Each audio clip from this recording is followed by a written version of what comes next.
Hello everyone! As the week draws to a close, let's make sure that you're caught up on the latest news from the past week. Prime Video renews hit show Fallout for a second season, promising further post-apocalyptic adventure. New trailer released for Tales of the Shire, a Lord of the Rings game set for peaceful Hobbit life simulation. Apple and Epic Games return to court over App Store payment dispute, potentially reshaping online life. And welcome back to another episode. I'm Taylor, your host, bringing you the latest updates from the world of video games and entertainment. I'm excited to have everyone joining me again today. Your positive feedback from the first episode has been greatly appreciated, and I'm committed to keeping you all informed about the latest gaming news. Let's start off with the Fallout TV series that has been officially renewed for a second season on Prime Video. Following its acclaimed debut, the sci-fi show, based on the popular Bethesda Softworks game franchise, is set to continue its journey. Showrunners Geneva Robertson-Dwart and Graham Wagner, along with producers Jonathan Nolan and Lisa Joy, have garnered praise for their work, with the series receiving top reviews and becoming one of Amazon Prime's top titles. Head of Amazon MGM Studios, Jennifer Salk, expressed excitement over the show's success, highlighting the cast's stellar performances and the captivating storytelling. With filming for the second season possibly being relocated to California to take advantage of tax incentives, fans can anticipate further exploration into the Fallout universe. The series, set 200 years after a nuclear war, follows a trio of survivors navigating a post-apocalyptic world. Produced by Amazon MGM Studios and Kilter Films in association with Bethesda Game Studios and Bethesda Softworks, Fallout continues to captivate audiences with its immersive storytelling and compelling characters. Previously, it was revealed that Grand Theft Auto V, Rockstar's enduring hit, once had plans for single-player DLCs. Reports indicated that these add-ons were shelved in favor of focusing on the lucrative Grand Theft Auto Online. However, new details emerged suggesting that an expansion centered around Trevor, one of GTA V's most eccentric characters, was in development. During a recent reunion Q&A stream for Grand Theft Auto V, Stephen Ogg, who portrayed Trevor, shared insights about the canceled Agent Trevor DLC. Ogg disclosed that motion capture work had been done for the DLC, which would have depicted Trevor transitioning from street criminal to undercover agent. We also had that really cool there was, and I forget if it was DLC, I have no idea, but where Trevor was going to be like a undercover. He works for the feds. And we did shoot some of that stuff with like James Bond Trevor. He's still kind of a fuck up, but he's doing his best to pretend to be like, and we shot some stuff and then it just disappeared and never did it. And they never followed up on it. But I thought that would be cool. Like he gets hired. They went to GTA Online, I believe, for that stuff. Yeah. But that would have been fun. Again, like sort of follow a different journey, like. Ned Luke, who provided voice and motion capture for Michael, another playable character in GTA 5, mentioned that the original plan was to have story DLCs for all three protagonists, but the overwhelming success of GTA Online led Rockstar to alter its course. So what do you all think about Rockstar scrapping the Trevor DLC? Would you have played it? Do some of you still play GTA Online? Please let me know in the comments. So the NFL introduces NFL 2K Playmakers, a new mobile game developed in collaboration with 2K and the NFL Players Association. Despite EA Sports' exclusive rights to NFL simulation games, 2K has partnered with the NFLPA to produce non-simulation games featuring over 2,000 active NFL players. NFL 2K Playmakers allows players to collect NFL player cards, build rosters, and engage in tactical card battles and arcade-style gameplay. Available for free on mobile platforms, the game offers modes like Red Zone Drive and Seasons Mode, offering players various gameplay experiences. Additionally, players who create an account before May 7th will receive a special launch bundle featuring Houston Texans quarterback CJ Stroud as the cover athlete. If you have a PlayStation, you're going to want to hear this. The latest PlayStation 5 firmware update introduces expanded game help features, allowing players to access community game help content submitted by other players.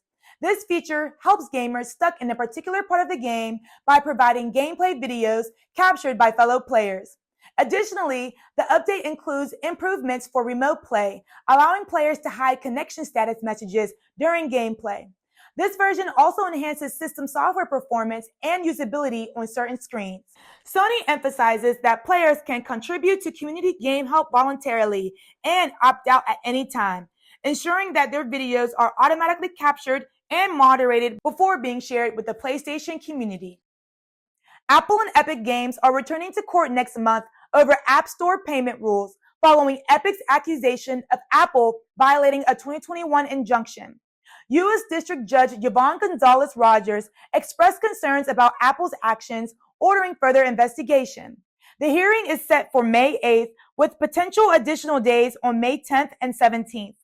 This legal battle, likened to David versus Goliath, could have significant implications for app developers and antitrust regulation in the tech industry. A film adaptation of the acclaimed indie game El Paso Elsewhere is now in development, with Lakeith Stanfield set to star and produce. The project is being developed by D. Bonaventure Pictures, known for blockbuster franchises like Transformers and G.I. Joe. While details about the adaptation are scarce, it's expected to closely follow the intense story-driven gameplay of the original game. For those unfamiliar, El Paso Elsewhere is a horror action game that draws inspiration from titles like Max Payne. The narrative follows James Savage as he navigates the underworld beneath an El Paso motel, battling his ex-girlfriend, the vampire Dracula, who threatens to unleash chaos upon the world. It's a deeply emotional journey, delving into themes of toxic relationships and addiction.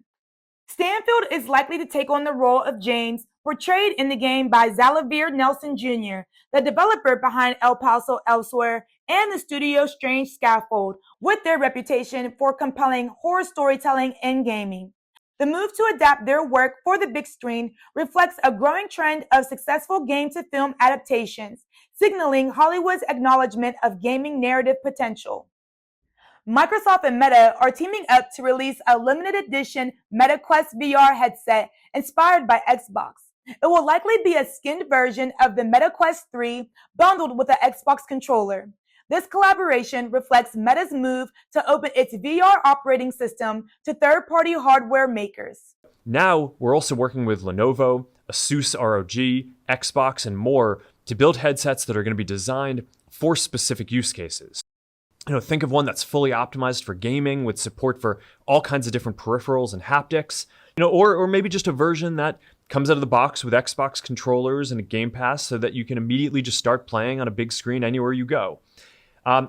We're also, as part of this, going to be opening up our store to give you even more options to use whatever experiences you want. So whether they're on Steam, Xbox Cloud Gaming, our own App Lab, or even Google Play, if they're up for it, our philosophy is that we want you to be able to run the content on Quest or any Meta Horizon operating system headset.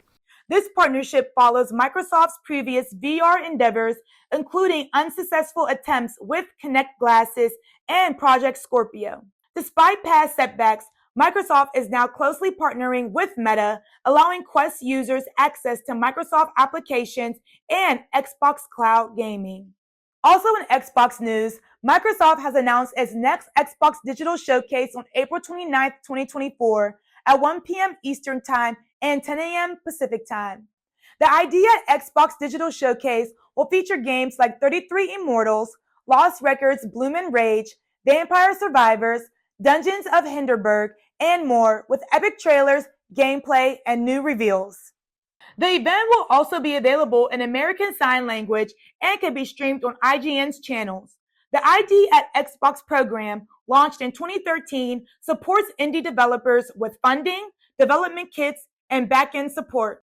Over 2,000 indie games have been launched through the program, including popular titles like Cuphead, Stardew Valley, and Celeste. Exciting news for Disney Dreamlight Valley fans. Gameloft has announced the Thrills and Frills update arriving May 1st. Get ready to befriend Daisy Duck, explore a new boutique, and enjoy enhanced multiplayer features like group selfies and collaborative activities. Plus, Act 2, a Rift in Time expansion, brings Oswald, the lucky rabbit, as a new villager and more story quests. Don't miss out on the fun. The update drops on PlayStation, Xbox, Nintendo Switch, and PC platforms. A new trailer for the Tales of the Shire, a Lord of the Rings game, has just been released. Developed by What a Workshop game studio and published by Private Division, this cozy Hobbit life simulation is set to launch later this year on Nintendo Switch, PlayStation, Xbox, and PC via Steam. Set in the tranquil town of Bywater within Middle-earth, Tales of the Shire invites players to immerse themselves in the simple joys of Hobbit life. From decorating their Hobbit hole homes to exploring the picturesque countryside, collecting mushrooms, and engaging in activities like fishing, gardening, and cooking, the game offers a peaceful escape into Tolkien's beloved universe. While it's too early to judge the gameplay, the trailer paints a charming picture of life in Bywater. As an officially licensed game, What a Workshop has been granted creative freedom to interpret Tolkien's lore, promising an authentic experience for players. Tales of the Shire aims to capture the heartwarming essence of Hobbit life. And for the last story of the day, the Entertainment Software Association opposes a proposed copyright exemption aimed at making out-of-print games more accessible to researchers. Despite arguments from preservationists, the ESA remains firm in its stance against copyright reform in this area. Last week, preservationists presented their case to the U.S. Copyright Office, advocating for easier access to preserved games for scholarly purposes. However, the ESA argues that preservation efforts should respect intellectual property rights, with their lawyer emphasizing the need for limitations. The final decision rests with the Copyright Office, but the ESA's position has sparked debate over game preservation and research accessibility. Despite challenges, preservationists remain optimistic about the outcome, viewing it as a pivotal moment for recognizing game preservation as a legitimate research area. And that is it for today, everyone. Thank you for tuning in to this week's gaming news and updates on my channel. Remember to leave a like, subscribe, comment, and share to show your support. It means a lot. Don't forget to stay tuned for next week's episode, where I'll bring you more exciting news from the gaming industry. Until then, take care, and I'll see you soon. Goodbye.